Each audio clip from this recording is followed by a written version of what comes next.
আসসালামু আলাইকুম রহমতুল্লাহ। সম্মানিত ভাইরা, মহান আল্লাহ তাআলার দরবার শুকরিয়া আদায় করছে এই জন্যে যে আজকের এরকম একটা পরিবেশে আসার সুযোগ আল্লাহ করে দিয়েছেন, ঠিক না বলেন? আমরা লেখাপড়া করেছি, শিক্ষকতার পেশায় ঢুকেছি, আর লেখাপড়া শিক্ষকতা প্রায় শেষ পর্যায়ে চলে আসছি। তারপরে কিন্তু এরকম কোনো ভাবি নাই যে আমরা কোনো প্রতিষ্ঠানে সভাপতি হব বা এরকম দায়িত্ব পালন করবো, এরকম চিন্তা আমরা কখনো করি নাই।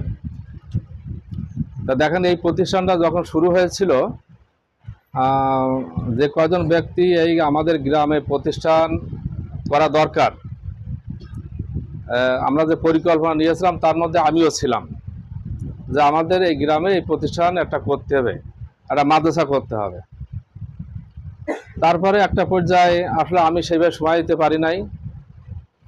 তা আমাদের এই সুপার ভাই অর্থাৎ আব্দুল মজিদ ভাই, উনি কিন্তু ওনার একটা বৈঠকখানা ছিলেন বাসাতে। তখন এই প্রতিষ্ঠান কিন্তু এখানে একটু হয় নাই, কেবল কাগজসাথী পাঠাইছে। তা আমার দেখা যে উনি ওই বৈঠকখানায় কিন্তু বিভিন্ন ছাত্রী ভর্তি করায় তাদেরকে ওই ওনার বৈঠকখানায় বসে বসে সেখানে লেখাপড়া করাতেন, আর সেইভাবে কিন্তু পাশ করেছে, কয়েকটা ব্যাচ পাশ করেছে। তার মধ্যে আমার ছোট খালাও ছিল, যে ভালো রেজাল্ট করে গেছে এখান থেকে। পরবর্তীতে যখন মাদ্রাসা হয়েছে তখন আমার নিজের ছোট দুই বোন কিন্তু এখানে লেখাপড়া করে এখান থেকে দাখিলি পাশ করে গেছে। হয়তো অনেকে হয়তো জানে না।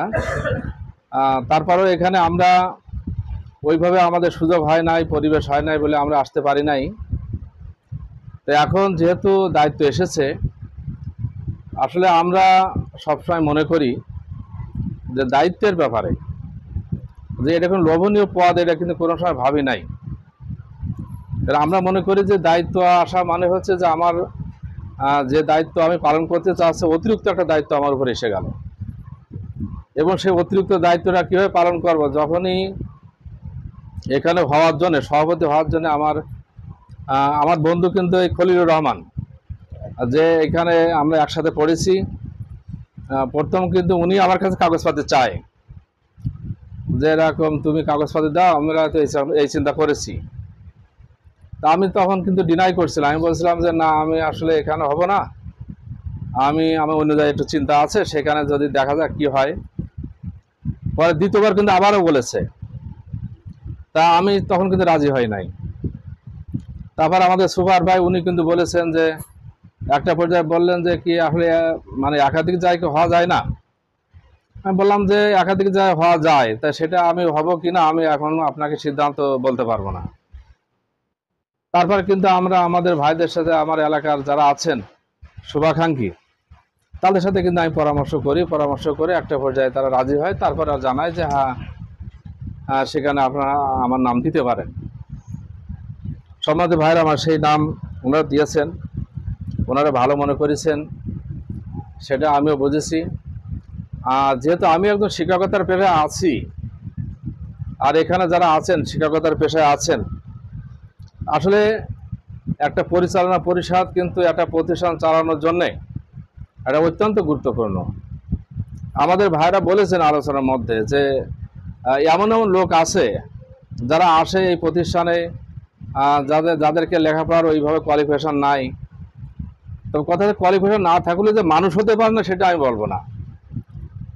লেখাপড়া কম জানলেও যে তার ভিতরে ভালো জ্ঞান থাকে, মানুষ হতে পারে, সেটা আমরা বিশ্বাস করি।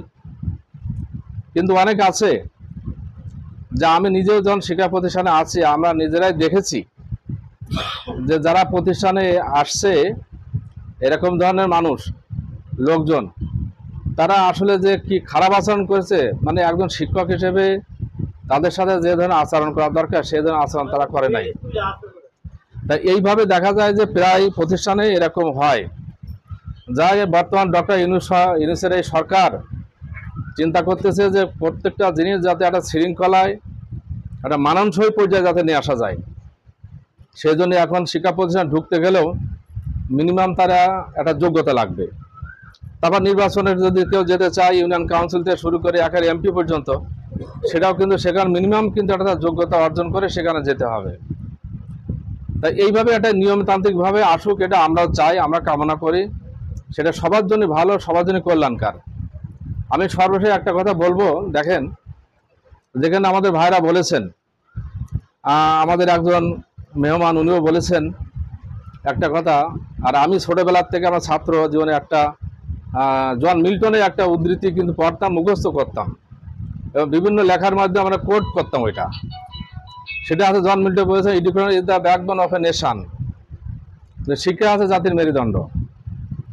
আমরা এখন কিন্তু আসে, এটা আমার কাছে সন্দেহ হয়, আমি এটা দ্বিমত পোষণ করি, আপনারা আমার সাথে একমত হবেন কিনা, যে শিক্ষায় জাতির মেরুদণ্ড যদি এটাই হয়, তাহলে বুয়েটে একজন আবরার নামে যে ছাত্রটা মেরে ফেলানো হয়েছে, সব থেকে বাংলাদেশের মেধাবী ছাত্ররা বুয়েটে লেখাপড়া করে, কিন্তু আবরার একটা ভদ্র ছেলে ছিল, তারে যে নির্মমভাবে মারা হয়েছে, সে নির্মমভাবে মারার পরে 20 জনের কিন্তু মৃত্যুদণ্ড হয়েছে সেখানে, আরো 5 জনে অন্যান্য রায় দিয়েছে এবং আপিল করেছে, সেটাও কিন্তু বহাল করেছে। আমার কথা হচ্ছে যে এখানে তাদের শাস্তি হোক, কিন্তু ওই যে আবরার সহ যে আরো 20-25টা পরিবার তার এই সন্তানদেরকে লেখাপড়া করে বুয়েট পর্যন্ত নিয়ে যেতে কি তার পিছনে কষ্ট করা লেগেছে, এরকম সাধারণ পরিবার থেকে কিন্তু এভাবে আসে নাই। তারপরেও এর মধ্যে 2টা ছেলে আছে যারা অত্যন্ত খেটে খাওয়া মানুষের, তার মধ্যে একজন আছে রিক্সা শ্রমিক, রিক্সা চালায়, তার ছেলে ওই পর্যন্ত লেখাপড়া করে, এখন কিন্তু তারও কিন্তু ফাঁসির রায় হয়েছে। তাহলে বলেন তো, যে ফাঁসির রায় আছে সে তো মারা গেছে, আর যাদের ফাঁসির রায় দিলে এর পরিবার কি এর জন্য দায়ী? বলেন, পরিবার তো দায়ী না, পরিবার তো লেখাপড়া করেছে, করতে দিয়েছে যে ভালো করে মানুষ হোক, একজন আদর্শ সন্তান হোক, কিন্তু সে ভালো মানুষ হয় নাই। এই জন্য বা আমরা একটা জিনিস, জাহাঙ্গীরনগর বিশ্ববিদ্যালয়ে একজন টিচার বলছিল, সাংবাদিকের সামনে প্রশ্ন করা হয়েছিল যে কেন আপনার মতো এই ছেলেকে মারা হলো, এরা তো উচ্চশিক্ষায় শিক্ষিত। উনি বলছিলেন যে পারিবারিক সুশিক্ষার অভাব।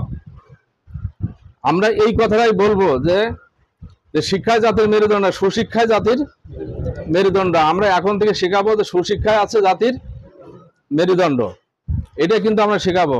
আর মামা একটা কথা বলেছেন, আমরা এখন থেকে আমরা যারা শিক্ষকতার পেশা আছি, বলা হচ্ছে যে give me a good mother, please give me a good mother, I shall give a good nation, ইংরেজি বলা হয়েছে।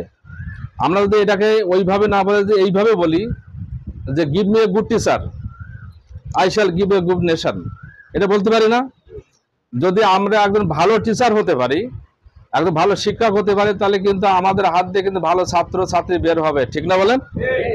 ভালো ছাত্র ছাত্রী বের হবে।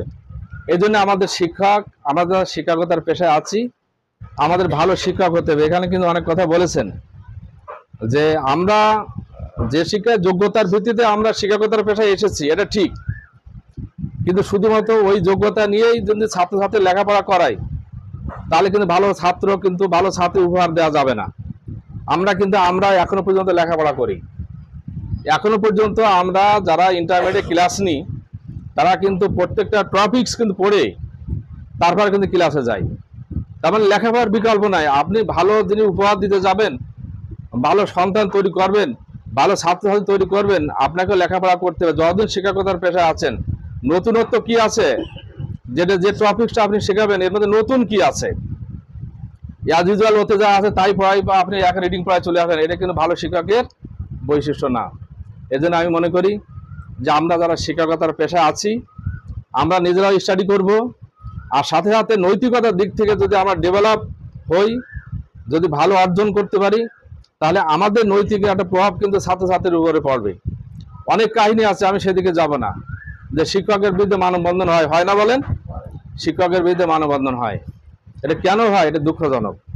এজন্য আমি মনে করি যে আজকে আমরা যারা উপস্থিত হয়েছি, আসলে এখানে যেহেতু একটা অল্প সময়ের জন্য এসেছি, বা সেই সময়ের মধ্যে কি করতে পারবো জানি না, তো আমি এতটুকু যে এখানে আমার দায়িত্ব এবং আমার যে সেবাবদ্ধতা সব কিছুকে উপেক্ষা করে আমার সাধ্য অনুযায়ী যেখানে যতটুকু যা করা যায়, আমার যারা পূর্ববর্তী বক্তারা বলেছেন সেই কথাটা, যে এখানে আসলে যে অবকাঠামো দিক থেকে বা অন্য যে সমস্যাগুলো আছে, সেটা অবশ্যই আমার সাধ্য অনুযায়ী আমি চেষ্টা করবো ইনশাআল্লাহ।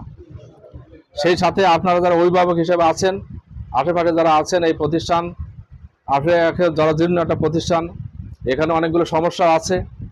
সব সমস্যাকে যদি আপনারা সবাই মিলে যদি সহায়তা করেন আর আমরা সম্মিলিতভাবে চেষ্টা করি, তাহলে কিন্তু এখানে অবকাঠামো দিক থেকে হোক বা লেখাপড়ার মানের দিক থেকে, সব দিক থেকে আল্লাহর মেহেরবানিতে হয়তো ভালো একটা অগ্রগামী বা যে আদর্শ একটা মহিলা মাদ্রাসা যেটা বলা হয়েছে, নাম দেওয়া হয়েছে, যাতে সে আদর্শিক একটা প্রতিষ্ঠান হিসেবে গড়ে উঠুক, এটা আমি চাই। আপনাদের সহায়তা কামনা করি এবং সুস্বাস্থ্য কামনা করেই আমার কথা শেষ করছি। আসসালামু আলাইকুম রহমতুল্লাহ।